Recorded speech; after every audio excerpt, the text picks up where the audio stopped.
Hey friends, Christy here with Little Roots Ranch, and today I am in the hothouse, though it's not warmed up yet. But it was perfectly fitting for today's video, which is talking about purchasing and understanding seeds of heat-loving crops, namely tomatoes, peppers, and eggplants. Oh my!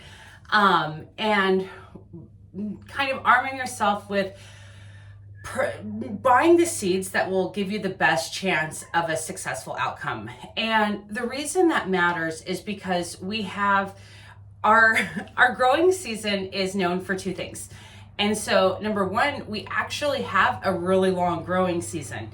And but we are also known for our cool summers. And so what that means is that we have more frost-free days than the rest of the United States, but our summers are not really hot. Now, of course, this differs east and west of the mountains of the Pacific Northwest, and of course your microclimate and wherever you're at, definitely there are differences. But in general, we have up here, we have really long summers, but they're not really hot. And so that creates problems, like if you're wanting to grow like melons or sweet potatoes, things like that. But today I really wanted to focus on kind of the top three. And when I say top three, I really mean top two, but I just am on a one-person mission to have everyone grow eggplant, so I'm just gonna add the third one. But anyways, I wanted to talk about things to look for or decisions to make when purchasing your seeds or growing tomatoes, peppers, and eggplant that'll really help you get the best chance for success. One quick word though is that each growing season is different, and I know that everybody who grew last year can tell you that it was very, it rained till forever. And then we have like a couple months without any rain at all. And it's just, last year was a little wild. Though it was a little bit cooler than the previous years where we had all those crazy heat waves, and there's just really no preparing for that. But in the average year, the advice is sound, but sometimes even with the best mid plans and the best seed purchase and all of that, Mother Nature might have a different story. And it's just one of those years where you're like, a cabbage grew really great, or something like that. But okay, so starting off with the top three, I'll start with eggplant because it's really easy and I want to make sure everyone hears about it. Eggplant is really one tip of advice. Well, to back the train up one more point, the number one recommendation, of course, is to have a greenhouse. That will make a significant difference in your ability to grow heat-loving crops. I understand that that is not feasible, doable, obtainable for everyone. So I'm not going to labor on that part. I'm going to labor on the purchasing of the seeds. If you are able to have a greenhouse, it really does make a difference. But for the majority of people, that's not, especially brand new gardeners, that's not attainable. So again, I'm not going to waste labor on that. Okay. So eggplants, realistically, there's only one tip that I can offer in growing to eggplants, and this comes from personal experience, is I think when we go to the store, we see those really big brown eggplants, and those are the eggplants we think of. And so I always purchase seeds for those. The hybrid seeds, the heirloom seeds, whatever, they're more of like the Italian eggplants, and like what you would use for eggplant parmesan or something like that.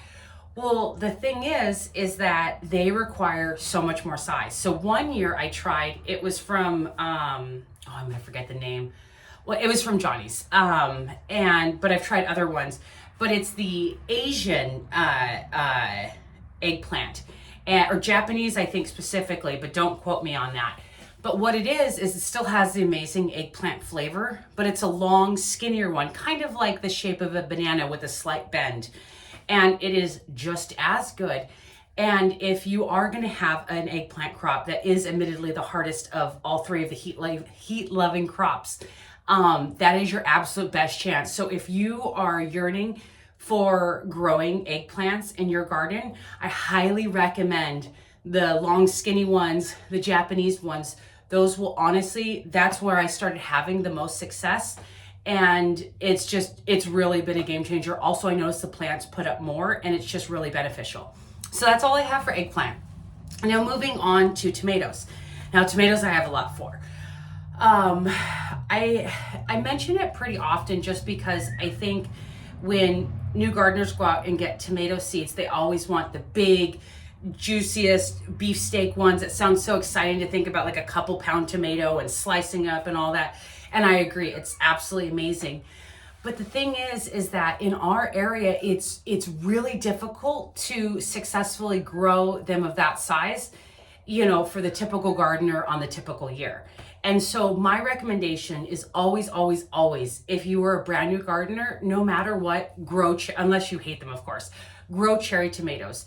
And the reason is because obviously they take less time to come to size because they're smaller and to ripen. And nobody wants to nurture tomato plants all summer long only to have green ones. Though there are a lot of things to do with green tomatoes. I'll do that video in like September. But always, always, always. And then from there, realistically, you want to go from the smallest size you can. So if you want to try the big beefsteak slicers or whatever, absolutely, I definitely think you should try it. But if you want to hedge your bets, go try a medium slicer, or they call it plum or saladette. There's different sizes, and you could usually the seed packet or the seed description will give you kind of how many ounces the tomato will be, but you're going to have so much more success. I still think you should go for those really big ones because absolutely that's amazing. And there are some that can get pretty large, like the Oxheart heirloom tomatoes I really like. Those will get pretty good size in our area, but ultimately it's important to get a crop. So if you're brand new and you're, maybe don't have an ideal growing, you get a lot of shade or something like that, smaller is better, and smaller is better chance of getting a crop. Last year I showed you in my tomato tour, I grow a lot. One of my favorites is Juliet because it is so versatile. It's a little bit larger than a cherry, but it's not a huge one, and it grows the way you can use it is so nice. I can cut it in half and dehydrate it, amazing. I can eat it fresh, amazing. Not as sweet as like a Sun Gold or whatever. It's just regular tomato flavor, but still delicious. I can cook it. I can cook it down like and make sauce or ketchup, or actually I think my ketchup is made with mostly Juliet's. But there's so much that you can do with them, and because they're smaller, and then my plants were just loaded with them, and I always recommend that. So for tomatoes, when in doubt, always look for smaller. Also look for things that have, like, if it says that it was bred in Idaho, for instance, that's a pretty good sign. They have a shorter growing season than we do, and it's cooler there. It's a really good idea. Or if you look for like Intermountain grown, or it'll say stuff like Oregon Spring, which is a determinate tomato that does really well here and will produce. It claims that it can be outside in March. I'm not sure I agree with that one, but it does a great job of setting fruit even in less than ideal temperatures compared to other varieties. You'll see stuff that the seed description will absolutely say it. Great for northern areas, colder climates, excels in cold springs when other tomatoes don't. Once you start looking around, you'll see it and it'll make a little bit more sense. And then moving on from tomatoes is peppers. So peppers is another one kind of in between tomatoes and eggplant. And the eggplant are sometimes a little bit tougher to get fruit from. And with tomatoes, you're probably going to be okay, even in your first year. But peppers are hit and miss. Some people have zero problems with peppers, and some people really struggle for peppers. In the farming world, we used to always joke that eggplants were the windbreak for peppers and tomatoes, just because it was hard to get eggplants. But anyways, peppers, there's a few different tips that to gain from that. First of all, if you're going for the ultra spicy, what makes the peppers so hot, there's a bunch of factors, including variety, but also it's that heat and how long that pepper can stay on the vine. In the Pacific Northwest, we don't usually get a lot of both of those things. And so even your hottest of hot peppers, even growing like Carolina Reapers or something like that, one grown here and one grown down in the South, you're going to have significantly different results. So keep that in mind. But also, you want to stay like tomatoes. The theme here is, and eggplant actually, the theme is stay smaller. So I think one thing I see a lot, and I did it myself when I started gardening, was I really wanted to grow bell peppers. And when you see bell peppers in the store, they're like almost the size of your head, and they're huge and four-lobed, and they look amazing. And it's really difficult to get large, beautiful bell peppers like that up here. But one trick that I find really successful is if you can look for a 3-lobe pepper. Now, what do I mean by that? The lobes are the things at the bottom, right? And so what a 3-lobe pepper is more, think of, instead of a round fat pepper, still in the bell pepper family, or the bell pepper taste, sweet pepper, whatever they call them. It's more like conical, long, and it's smaller. It still, I think, yields about or close-ish. No, not about the same, but a pretty good amount. The same as a bell pepper, but you're gonna see them ripen up for you a lot faster. And that really is the key. Absolutely, you can try bell peppers, absolutely. But if you're looking more for a sure thing, try and get the smaller or like medium-sized peppers or slender peppers that are still in that sweet pepper. For hot peppers, that one definitely gets tricky. I have a lot of success with serrano peppers, actually, more than jalapeno almost, but I do pretty okay. I do have the greenhouse though, so that does make a significant difference. But one thing I would encourage you to try are shishito peppers. Those are peppers that I have had absolute success for. And I think they're technically considered a blister pepper, whatever that means. I've always used them how you use any pepper. But I think the traditional way is to get like a hot pan and like sear them and put like some oil, salt, and pepper, and they're delicious. I have used them every which way, including making hot sauce or it as an ingredient in hot sauce. One thing to note though is that they're fairly mild, but then sometimes not. And here's what I mean about that. For whatever reason in the genetics, it's always been a thing where like 1 out of 10 is a little bit spicier. I don't find it to be that concentrated. Perhaps maybe that's if you're growing in a warmer area. I find I have a high heat tolerance. But if you are absolutely sensitive to any type of heat, perhaps that may not be the best because you can't tell by looking at them. It's just there'll be a random one that's like, oh, that one has a little bit of kick. But they're kind of like a wrinkled pepper. They look a little bit like a banana pepper kind of, but like scrunched up a little bit, like a slightly dried banana pepper. I realize this doesn't sound like good PR, but I promise you they're amazing. And they grow super prolific here. And so if you've had trouble with growing peppers, I highly recommend trying the shishito peppers, or looking for littler peppers. Like they have the lunchbox ones that are like, they're made for like kids' lunch boxes or whatever. They're like teeny tiny little bell peppers.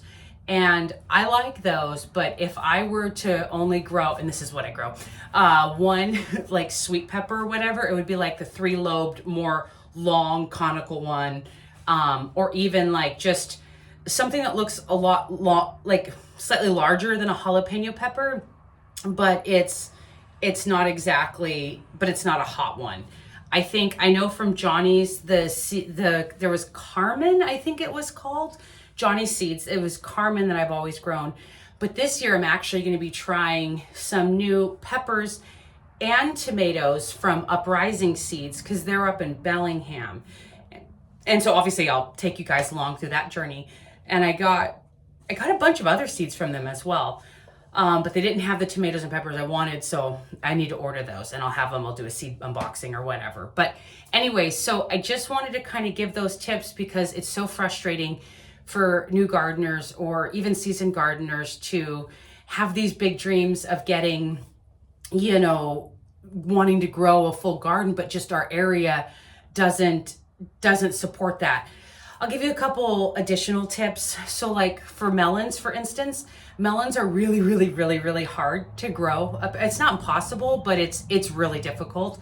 And most gardeners or farmers do not allocate the room for that. If you do, look for things that say personal size, or like, I think it's Black Mountain, Starry Night. I think of my Black Mountain, I think was bred in Idaho and does fairly well-ish considering. Same thing with like your winter squashes. You're gonna wanna look for things that really say personal size. And again, scale down the size, because the bigger the item is, the longer it needs to mature. If we don't have the heat, then your time's gonna get wasted, and that's no fun. I know the thing that people struggle with the most is butternut squash, because they can get really, really big and they take a long time for the skin to firm up and to ripen.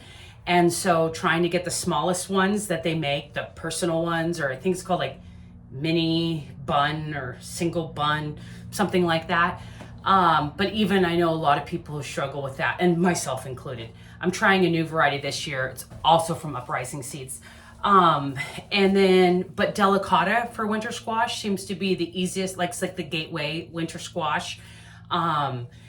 Pretty much always easy to get a harvest from that. And then following that up would be, what is it called?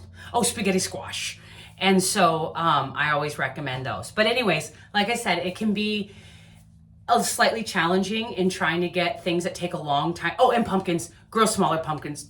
It's really hard to grow a 300-pound pumpkin up here and get, you know, the Hoden or whatever, the smaller size. Look for the DTM, which is days to maturity, and make sure that's smaller. But anyways, all that to say, things aren't impossible to grow, but you can hedge your bets a little better if you select the right varieties to give you the most chance of success. And anything you can do to make your area warmer, I know there's not a whole lot, but anything that you can do, picking full sun spots, thinking about where the sun passes through, you know, all of that really makes a difference. But anyways, I'm so excited. I got to get the last of my tomato seeds, and then I'll do a seed unboxing video. But if you made it this far, thank you so much for watching, and I hope you have the really best garden ever. Happy gardening, and see you later. Thanks. Bye.